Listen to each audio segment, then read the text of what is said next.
Crypto is not decentralized, and that's the plan. When Bitcoin first emerged in 2009, it was hailed as the ultimate escape hatch, a decentralized revolution against centralized power. No more middlemen. No more banks. Just peer-to-peer money, cryptographically secure and owned by no one. Or so we thought. Fast forward to today, and the picture is very different. More than 70% of global crypto trading happens on just a handful of centralized exchanges. Bitcoin mining? Concentrated in a few countries and controlled by massive corporate pools. And let's not forget the rise of government-backed digital currencies, CBDCs, quietly being built using the very same blockchain infrastructure. So, here's the uncomfortable question no one wants to ask. What if decentralization was never the true endgame? What if the tools of liberation are being turned into tools of control, and we never saw it coming? This isn't just about crypto anymore. It's about who controls money in the 21st century. It's about privacy, sovereignty, and the digital chains we're willingly putting on ourselves, all in the name of innovation. In today's video, we'll uncover the hidden architecture behind the crypto world. We'll explore how a decentralized dream is being shaped, and in some cases, sabotaged, by very centralized interests. You'll see why the rise of institutions, state actors, and megatech firms in crypto might not be a glitch in the system. It might be the plan all along. Because decentralization isn't just a technical feature. It's a philosophy. And right now, that philosophy is under attack. Stay with us as we dive deep into the real forces shaping the crypto landscape, the ones the headlines won't talk about, and the ones you need to understand if you care about the future of money. Welcome to Money Minded. Let's begin. Chapter 1: The Illusion of Choice, How Centralized Exchanges Took Over. When people think of crypto, they often imagine total freedom, moving your assets without permission, no banks, no governments. But let's stop and ask one very basic question. Where do most people actually buy and sell their crypto today? The answer: centralized exchanges. Names like Binance, Coinbase, Kraken, and OKX dominate the crypto landscape. In fact, over 90% of all trading volume in the crypto market takes place on centralized platforms. These companies serve as gatekeepers, controlling access, custody, pricing, and even freezing accounts if regulators ask. So much for decentralization. But how did we get here? Wasn't crypto supposed to cut out the middleman? In the early days of Bitcoin, users traded peer-to-peer using platforms like local bitcoins or forums like BitConTalk. Wallets were self-custodied, transactions were slow but free. Trust was in the code, not a company. But as prices soared and mainstream interest exploded, the user experience became king. Centralized exchanges offered speed, liquidity, simplicity, and most importantly, trust for new users. Suddenly, millions were signing up, and these platforms became the default entry point into the crypto world. What most people didn't realize is this shift came at a cost. Control through convenience. The more users gravitated to centralized platforms, the more power those platforms accumulated. They became the new financial giants, offering staking, lending, margin trading, and token listings. And just like traditional banks, they began to behave similarly, restricting withdrawals, imposing KYC/AML requirements, and sometimes front-running trades. They tell you it's for your protection. But in reality, it's about control. Consider what happened during the FTX collapse in 2022. Overnight, billions of dollars in customer assets were frozen. The illusion of security, and decentralization, was shattered. And yet, the market simply moved on. Another exchange filled the vacuum. Why? Because the infrastructure of crypto today is built not on code, but on convenience. Most users don't care about decentralization, they care about price, speed, and mobile apps. And centralized entities are happy to provide that, on their terms. The custody problem. Here's where it gets deeper. If you don't hold your own keys, you don't hold your own crypto. This is not just a slogan, it's the core principle of crypto sovereignty. Yet, most users still store their digital assets on exchanges. That means they don't truly own them. Think of it like putting your gold in someone else's vault. It's only yours until they say otherwise. This is how centralized control sneaks back into a system designed to prevent it. Crypto, which was meant to eliminate custodians, has quietly reintroduced them, wearing a different mask. And the more regulated these exchanges become, the more they resemble the very financial system crypto was meant to replace. Regulatory capture or strategic design. Let's be clear, regulation isn't inherently bad. But when regulation leads to monopolization, we should be concerned. Many centralized exchanges are now deeply integrated with governments and regulators. Coinbase, for example, has been lobbying U.S. lawmakers and cooperating with agencies for years. Binance, after years of operating in legal gray zones, is now shifting toward regulatory compliance globally. On the surface, this seems like crypto growing up. But scratch deeper, and you'll see a troubling pattern.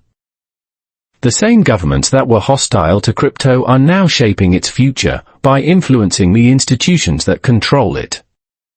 This isn't a bug in the system. For some, it was the goal all along, to guide crypto into a structure that maintains central oversight under the disguise of innovation. Conclusion of Chapter 1. The gatekeepers of the decentralized world. Crypto was supposed to give power back to the people. Instead, it handed the keys to a few massive corporations. Exchanges that were meant to be tools of access have become the new masters of the ecosystem, controlling flow, liquidity, and policy. If you think you're participating in a decentralized revolution by trading on Binance or Coinbase, think again. The tools may have changed, but the power structures look eerily familiar. In the next chapter, we'll dive even deeper into the hidden hands behind mining, staking, and the invisible influence of centralized blockchain infrastructure. Because the rock goes far beyond trading platforms. Decentralization isn't dead, but it's being redesigned. Stay with money-minded, the truth is just getting started. Chapter 2. Blockchain oligarchs, who really runs the network? We've talked about exchanges. But what about the actual infrastructure, the chains themselves? If crypto is supposed to be decentralized, surely the underlying network must be resistant to control, right? Not quite. Let's begin with one of the foundational aspects of crypto, consensus mechanisms. Whether it's proof of work, POW like Bitcoin, or proof of stake, POS like Ethereum, these systems are supposed to ensure fairness, neutrality, and trust without central authority. But in reality, both systems are increasingly dominated by a handful of powerful players. In other words, decentralization ends where influence begins. Take Bitcoin mining. At a glance, the network appears robust and distributed. But behind the hash rate lies a simple truth: most Bitcoin mining is controlled by just a few massive mining pools. In fact, the top 5 pools consistently control over 70% of the global hash power. These pools are operated by corporations, many of them based in tightly regulated jurisdictions or under government scrutiny. This means that in theory, and increasingly in practice, the future of Bitcoin is shaped by a very narrow group. If they were ever coerced or coordinated, they could censor transactions, delay blocks, or manipulate fees. It hasn't happened on a catastrophic scale, yet. But the possibility is real, and the incentives are shifting. Now let's look at Ethereum. After the merge in 2022, Ethereum moved from proof of work to proof of stake. The goal was efficiency and environmental sustainability.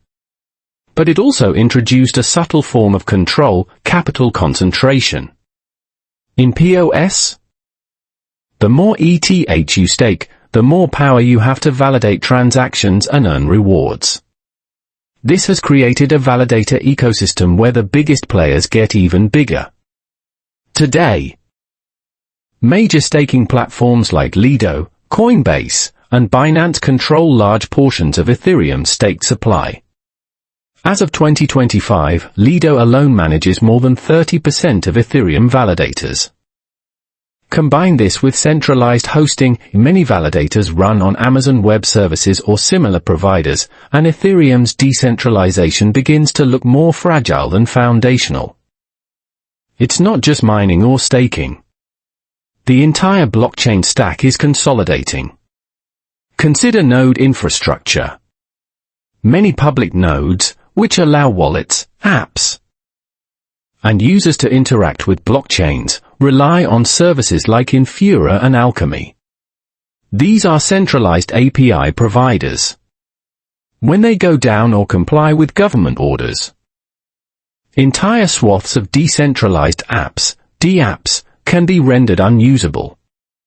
In November 2022, for example, Infura restricted access to certain regions based on US sanctions.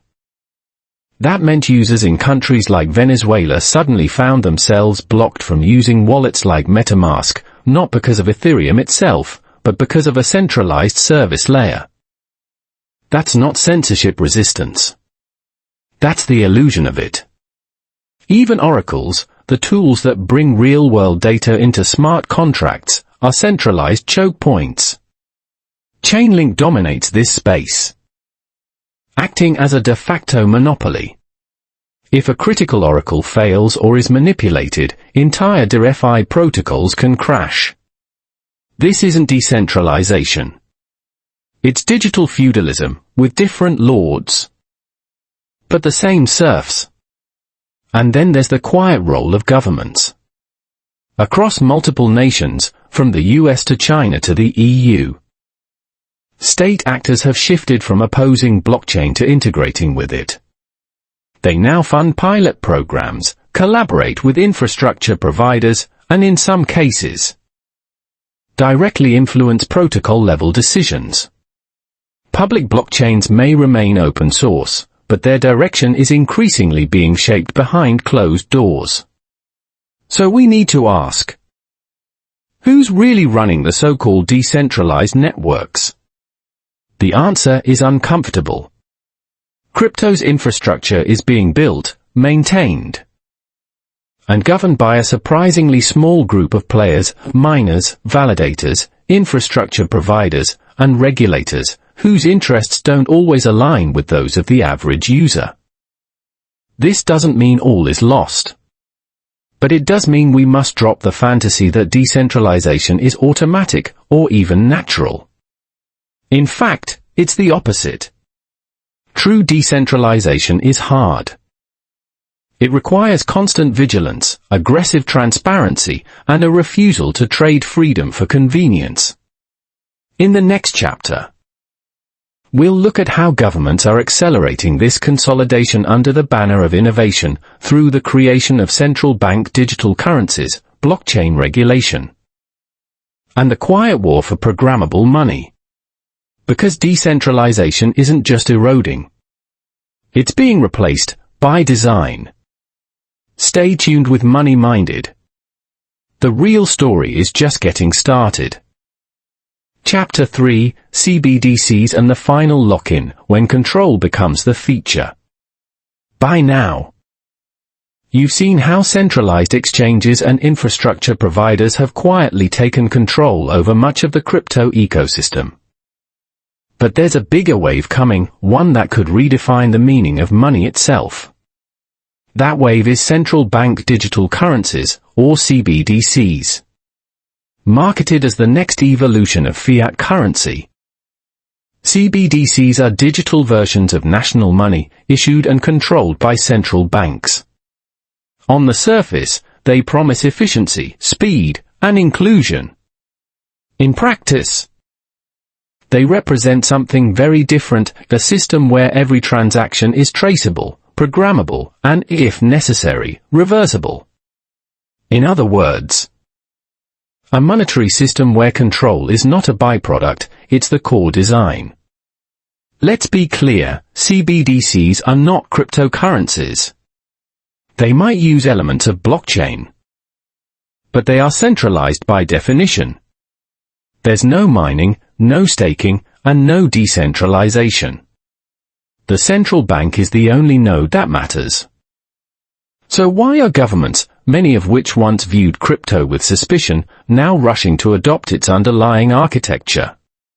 Because they've realized something powerful. Crypto technology can be used not just to escape control, but to perfect it. China has already launched its digital yuan, ECNY, with millions of citizens using it for everyday purchases. The People's Bank of China can track spending in real time, freeze balances, or impose expiry dates on currency to force spending. It's not just money, it's programmable behavior. Europe is following. The European Central Bank is developing the digital euro, with similar capabilities, while ensuring it aligns with data protection rules, at least on paper.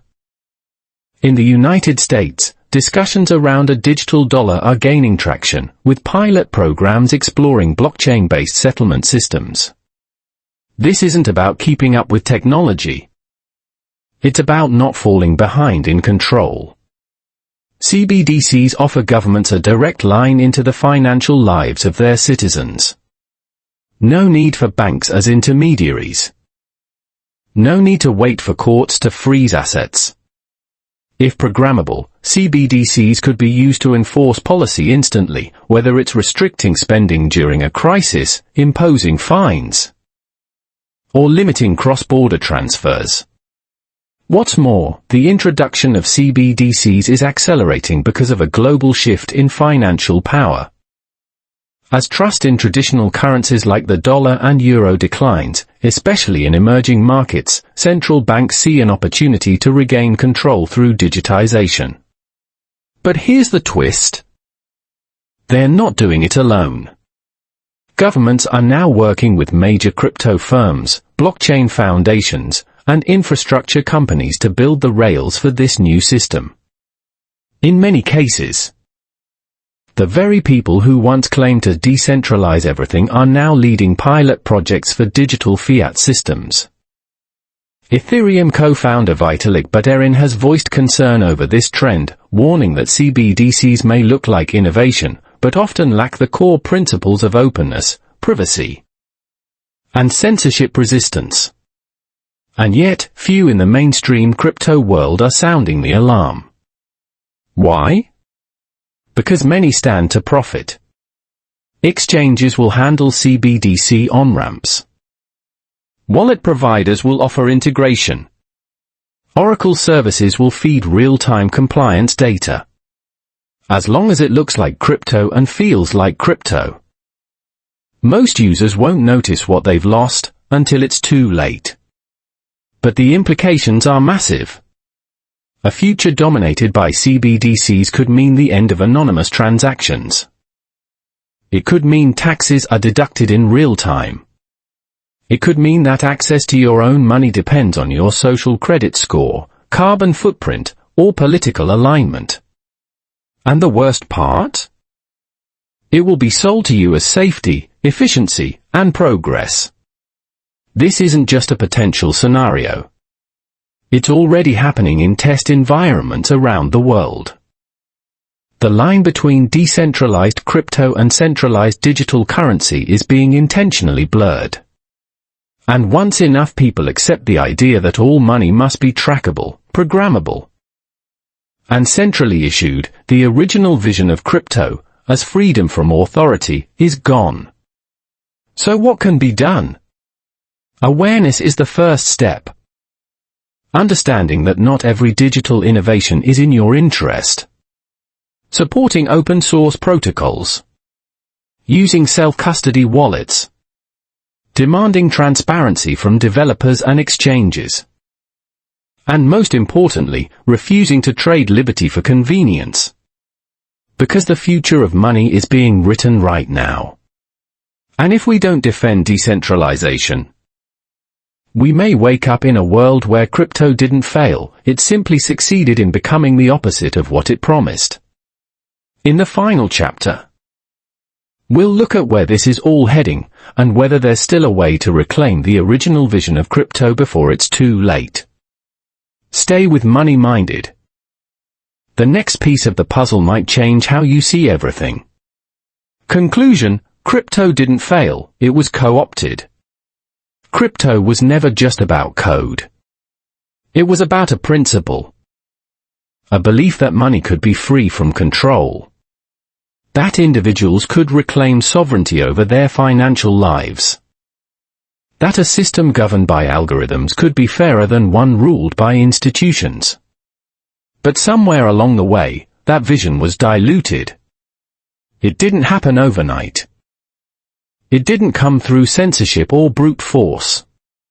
It came through co-option, a slow and strategic process where the old system didn't fight crypto, it embraced it, redefined it, and ultimately reshaped it in its own image.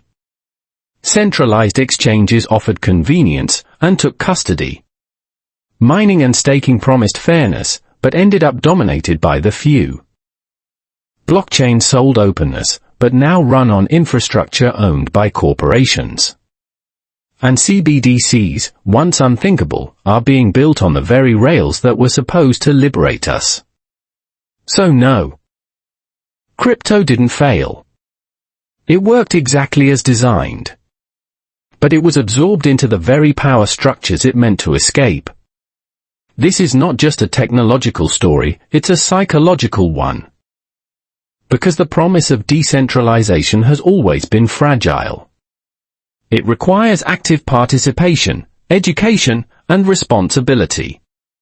But most people don't want responsibility. They want ease. They want someone else to secure their funds, store their keys, and protect them from risk, even if that means giving up control. And where there is demand, there is supply. So institutions stepped in. Government stepped in. They offered security in exchange for sovereignty. And most of the world said yes. But it's not too late. There are still builders fighting for real decentralization, privacy coins, decentralized storage, open source wallets, mesh networks, community nodes. There are still ways to opt out. To self-custody, to verify instead of trust. But they require effort. And they require intention. Because decentralization isn't a feature you click on. It's a philosophy you live by. So the question now is not whether crypto is decentralized. We've seen the answer. The real question is whether you are. Are you willing to learn? To take control of your keys? To question the narrative that regulation is always good and privacy is always dangerous. Because if not, then yes, the dream of crypto will be remembered not as a revolution, but as a missed opportunity. A brilliant technology repurposed into a more efficient prison. But if enough people resist, not through rebellion, but through informed choice, then that dream can still live. Decentralization isn't dead. It's just under siege. And the only way to defend it is to use it. Thank you for watching Money Minded. If this video made you think differently about crypto, share it. Like it. Subscribe to Money Minded for more deep dives into the real story behind global finance. Because understanding money isn't just about making more of it, it's about knowing who controls it, and why that matters. Until next time, stay sharp, stay curious, and stay sovereign.